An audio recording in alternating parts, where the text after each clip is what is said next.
आइए बढ़ते हैं आगे और वक्त है एक बड़ी और एक्सक्लूसिव खबर आपके सामने रखने का। हमारे संवाददाता अनुवेश हमारे साथ कर जानते हैं उनके पास क्या है बड़ी खबर। अनुवेश, गुड आफ्टरनून, बताएं क्या है खबर आपके पास। Good afternoon sir. भारत में बीईएल जो है वो भारत में अपना देसी make in India indigenise S-400 बनाने जा रही है।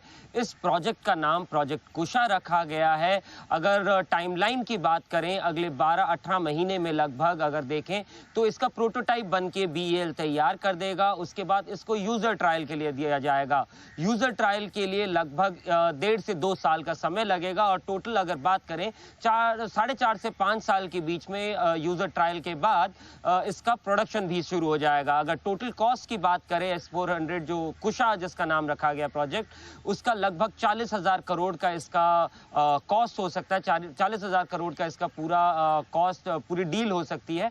और अगर आप देखें जिस तरीके से हाल ही के दिनों में जिस तरीके से आकाश ने अपनी क्षमता दिखाई, जितने ड्रोन्स, फाइटर जेट्स और तमाम तरीके के इंट्रूडर्स पाकिस्तान की तरफ से भारत में घुसने की कोशिश कर रहे थे, उन सबको हवा में नेस्तो नाबूद किया। और इसी के वजह से कहीं ना कहीं इस प्रोजेक्ट को पुश दिया जा रहा है ताकि इंडिजिनाइज S-400 जैसा सिस्टम हम भारत में बनाए, जिसका नाम कुशा रखा गया है। ये है नाम रखा गया जो घरेलू सिस्टम पूरा का पूरा बनेगा और भारत में ये सिस्टम बनेगा और भारत में ही ये काम करते हुए दिखेंगे। बीएल के लिए एक बड़ी खबर आपके लिए आती हुई दिख रही है। बड़े एक्शन बीएल की तरफ होता हुआ दिख रहा है। तो और ये S-400 अनुवेश, ये अभी जो हमने ऑपरेशन सिंदूर किया उसमें S-400 बड़ा काम आया था। जी सर, पाकिस्तान की तरफ से एक हाइपरसोनिक मिसाइल दागी गई थी फतेह नाम की, उसको इंटरसेप्ट करने के लिए S-400 का इस्तेमाल भी किया गया था।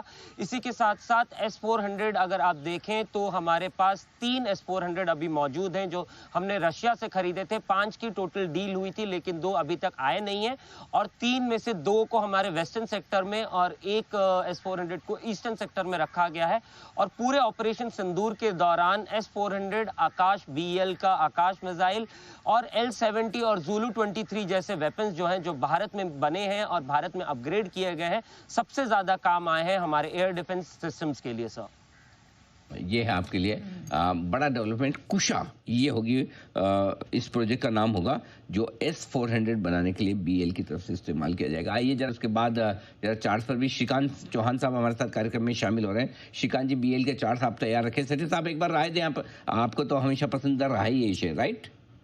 बिल्कुल अनिल जी, डिफेंस वाले स्टॉक्स और खास करके बीएल, एचएएल, बीडीएल बहुत ही पसंदीदा स्टॉक है और कई बार बार बार रिकमेंड करता हूं। और अनिल जी, बीएल के तो इस तिमाही के नतीजे भी with in the defence space तोड़फोड़ नतीजा है, सबसे अच्छे नतीजे आए। और उसके बाद हमने एक बहुत अच्छी तेजी भी देखी और ये अपने लाइफ टाइम के हाई के आसपास ट्रेड भी कर रहा है। आज के बाजार में भी पॉजिटिव है। और ये जो खबरें हैं जो इंडिजीनियस S-400 अगर ये कंपनी बना रही है तो डेफिनेटली भारत के लिए भी एक गर्व की बात होगी। ऐसे भी S-400 का जैसा जितना मुझे मालूम है 40,000 करोड़ दिया था भारत ने रशिया से उसको प्रोक्योर करने का, तो इस तरह के अगर भारत में ही हो जाता है तो उससे अच्छा तो क्या होगा। और बाकी BL is definitely a great stock to own. मुझे लगता है लॉन्ग टर्म पोर्टफोलियो का हिस्सा रखना चाहिए और कोई भी गिरावट में स्टैगर्ड रूप में इसको ऐड करते रहना चाहिए। 2-3 साल में ये यहाँ से मल्टीबैगर रिटर्न्स दे सकता है ये स्टॉक।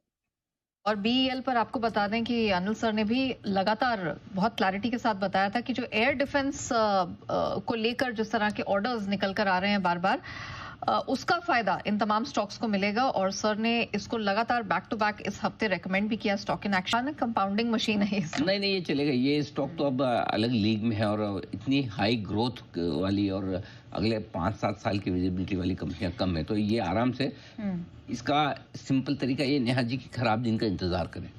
जब बाजार का मूड ढीला ढाला हो, खराब हो, करेक्शन हो, तब आपको आराम से इन्वेस्टमेंट के हिसाब से लेना है। इसमें ट्रेडिंग करना चाहें करें, अपनी मर्जी है, बट इन्वेस्टमेंट के हिसाब से लेना ज़्यादा बेहतर है। चार्ट तैयार है श्रीकांत जी के। श्रीकांत जी स्वागत है आपका।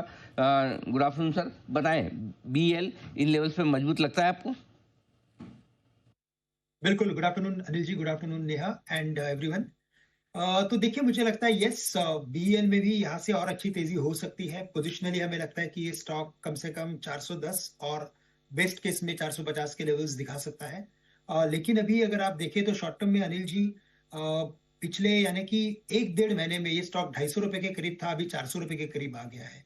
और आज का अगर आप देखें तो एक स्पेसिफिक जो एक फॉर्मेशन बन रहा है वो डोजी फॉर्मेशन बन रहा है, यानी इन लेवल्स पे आके स्टॉक थोड़ा सा थका हुआ है, या तो इन लेवल्स पे ये स्टॉक ने पॉज लिया हुआ है, ऐसा बोल सकते हैं। तो मुझे लगता है कि करंट लेवल्स पे एक बार 390 और 350 के रेंज में ये ट्रेड करते हुए नजर आएगा। और जहां पे भी बहुत ही बड़ा बुलिश मोमेंटम होता है ना, वहां पे क्या करना चाहिए कि जो 10 दिन का एक्सपोनेंशियल मूविंग एवरेज होता है, उन लेवल्स के करीब अगर स्टॉक आता है तो वहां पे अगर आप आपकी एंट्री बनाते हो या परचेसेस बनाते हो तो वो ज्यादा फायदेमंद होता है। ओवरऑल स्टॉक बुलिश है तो 10 दिन के एक्सपोनेंशियल मूविंग एवरेज के करीब खरीदे। आज के तारीख में ये एवरेज चल रहा है 355 के करीब। शायद मुझे लगता है कि 355 360 के करीब ये स्टॉक करेक्शन में आ सकता है, उन लेवल्स पे आप इसे खरीदें। बट अगर आपके पास अगर इन्वेस्टमेंट्स हो तो जैसे अनिल जी आपने कहा वैसे मुझे लगता है कि बिल्कुल इसमें बने रहे और लंबी अवधि के लिए बहुत अच्छे रिटर्न्स बनते हुए नजर आएंगे। तो ये चेक